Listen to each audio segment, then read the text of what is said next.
You could be taking magnesium every single day and it might be doing absolutely nothing for you.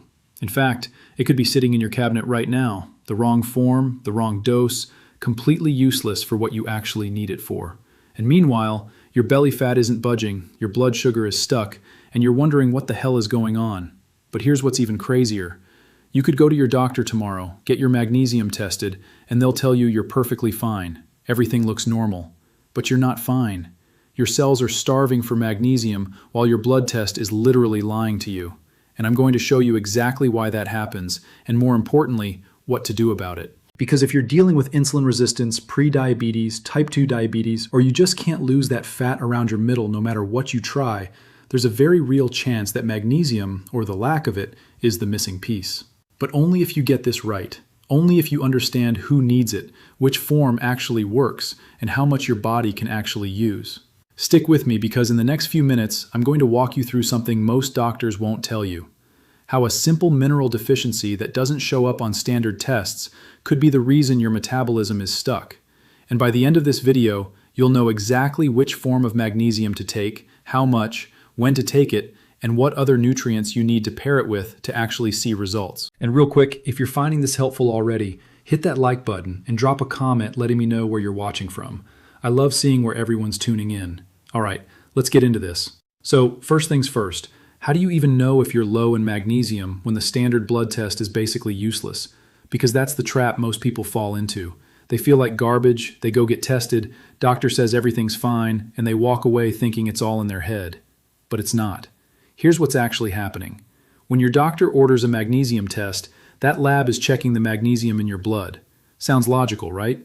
Wrong. Less than 1% of your body's total magnesium is in your blood. Let me say that again. Less than 1%. More than 99% of it is locked away inside your cells, your muscles, your bones. So that blood test, it's checking the absolute smallest, least useful pool. But it gets worse. Your body will do whatever it takes to keep that blood number looking normal. It's like your body's top priority. So when you're not getting enough magnesium from food, your body doesn't just let that blood level drop and trigger an alarm. No, it starts pulling magnesium out of your bones to prop up that blood number and keep it steady. It's like having $20 in your checking account while your savings account is completely draining to zero. Your checking account looks fine on paper, but you're broke. And that's exactly how you can be running on empty for years, feeling exhausted, dealing with cramps, struggling with blood sugar issues, and your test still comes back completely normal. You're deficient, but nobody catches it because they're looking in the wrong place. And even the target number we're told to hit is set ridiculously low. The recommended daily amount, around 400 milligrams a day, that was designed to keep you out of a full-blown deficiency state or disease. It's not designed to have you operating at your best. There's a huge gap between not deficient and actually optimal. And a lot of the problems I see in patients, the stubborn weight, the blood sugar issues, the constant fatigue, they live right in that gap. So that brings up the obvious question. Why are so many of us running low in the first place? Well, unfortunately, the modern food system is completely stacked against us. The foods that are naturally highest in magnesium, things like leafy greens, nuts, seeds, beans, whole grains, these are exactly the foods that got shoved off the shelves as processed garbage took over. And it's not just that we're eating less of the good stuff. It's that food companies literally strip magnesium out during processing. When they take a whole grain and refine it down into white bread or white rice, the part that holds all the magnesium, the bran and the germ, that gets tossed out. What you're left with is basically empty calories. So even if you think you're eating enough, a modern diet can leave you running way lower than you realize.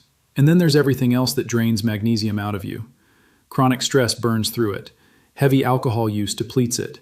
Too much caffeine pulls it out through your kidneys. And then we have medications, super common ones that millions of people take every day. Acid reflux drugs, proton pump inhibitors like omeprazole or pantoprazole, they interfere with absorption. Water pills, diuretics like hydrochlorothiazide or Lasix, they make you pee out more magnesium than you should. So if any of that sounds familiar, if you're stressed, if you drink coffee all day, if you're on one of those medications, the odds that you're running low just went way up. And here's the kicker. For one group of people, being low in magnesium isn't just inconvenient, it's actively making everything worse. And that group is anyone dealing with high blood sugar. insulin resistance, prediabetes, type 2 diabetes, fatty liver, excess belly fat. If that's you, listen closely, because this next part is critical. Magnesium isn't sitting on the sidelines when it comes to your blood sugar. It's part of the actual machinery. When insulin shows up at one of your cells trying to deliver sugar, it has to flip a switch to let that sugar in. That switch is an enzyme called tyrosine kinase. Think of it as the cell's power button. And that entire process doesn't work without magnesium sitting right there in the mechanism. So when you're low on magnesium, insulin knocks on the door, but the door barely cracks open. Sugar stays stuck in your bloodstream, and your pancreas responds by pumping out even more insulin to try and force it in. And over time, that setup makes it easier to pack on fat around your middle and drives you deeper into insulin resistance. But wait, it gets even worse. High blood sugar and high insulin make your kidneys dump even more magnesium out in your urine. So the more insulin resistant you become, the more magnesium you lose. And the less magnesium you have, the more insulin resistant you get. Researchers literally call this a vicious circle.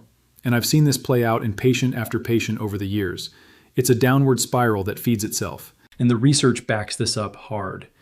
In the Framingham Heart Study, one of the longest running studies we have, people with the highest magnesium intake had a 51% lower risk of developing diabetes compared to people with the lowest intake. Now that was observational, so it shows a link, not necessarily direct causation. But we also have randomized controlled trials where actually giving people magnesium improved their insulin sensitivity. And the effect was biggest in people who were already low or already insulin resistant. So if you're in that high-risk group, if you're not getting much magnesium from food, if you're losing it because of insulin resistance or medications, this is where we need to fix it. And food is still your foundation. Load up on leafy greens, nuts, seeds, beans. But if you're going to add a supplement, and a lot of people should, the form you pick matters more than almost anything else. Because this is where it's super easy to waste your money. Magnesium isn't just one thing. It's a whole family of different forms, and they all behave completely differently once they get inside your body. Some absorb better than others, some are gentler on your stomach, and certain forms are better suited for specific issues like sleep, heart health, or muscle cramps. So let me break down the most common ones you'll see, and then I'll walk you through how to pick the right one for you. Magnesium glycinate is the one I recommend most often. It's very well absorbed, it's gentle on your stomach, and it's magnesium bound to glycine, which is an amino acid that has its own calming effect. So if your issues include trouble sleeping or feeling constantly wired, this is usually the form to start with.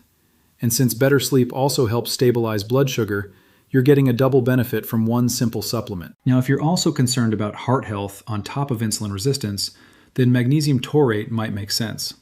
This pairs magnesium with taurine, and taurine on its own has been shown to lower blood pressure and improve blood vessel function in people with type 2 diabetes. So combining them makes sense on paper. There could be some synergy there, but honestly, the evidence on the combination itself is still pretty thin. It's not well established yet. Then there's magnesium citrate. It's another popular one.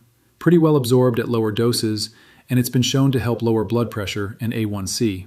But it can cause more GI issues, more diarrhea than glycinate. In fact, at higher doses, it's literally used as a laxative or as prep for colonoscopies. So if your gut's already sensitive, maybe not your first choice. Magnesium l-threonate is marketed for brain health and memory. And here's what you need to know about this one. It actually delivers very little elemental magnesium, so I wouldn't count on it to fix a deficiency. And the brain benefits? They're based on pretty small studies, a lot of which were funded by the companies selling it. So take those claims with a grain of salt. Then there's magnesium malate. This one's interesting because early studies suggest it's well absorbed, and it seems to reach particularly good levels in muscle tissue. So in theory, it could help with fatigue, cramps, recovery from workouts. It's generally well tolerated from a gut standpoint, but again, not a ton of solid human data to really lean on yet. For most people, magnesium glycinate just makes the most sense. It's well absorbed, doesn't wreck your stomach, and it works. Now, every time I talk about magnesium, the question I get most is which specific supplement do I personally use? I take magnesium glycinate by Metagenics. Based on my research, it seems to offer the best combination of quality and price that I could find on Amazon, and I'll drop a link to that in the description. There are tons of brands out there, and I'm sure many are good. Just make sure whatever you pick is third-party tested so you actually know what's in the bottle. All right, so how do you actually take this stuff? Let's talk numbers. The recommended daily amount, the RDA, is around 400 to 420 milligrams for men and 310 to 320 for women. That's your total for the day, food and supplements combined. And think of that as the floor, the bare minimum to avoid a deficiency, not necessarily what gets you running optimally. Some people need more, especially if you're in one of those higher risk groups we talked about, or if you're an athlete, you sweat a lot, you're constantly stressed. All of those can mean you burn through 10 to 20% more magnesium than the average person. But supplements do have an upper limit, around 350 milligrams a day from supplements specifically. Some people can tolerate more, but that's usually where diarrhea starts becoming an issue.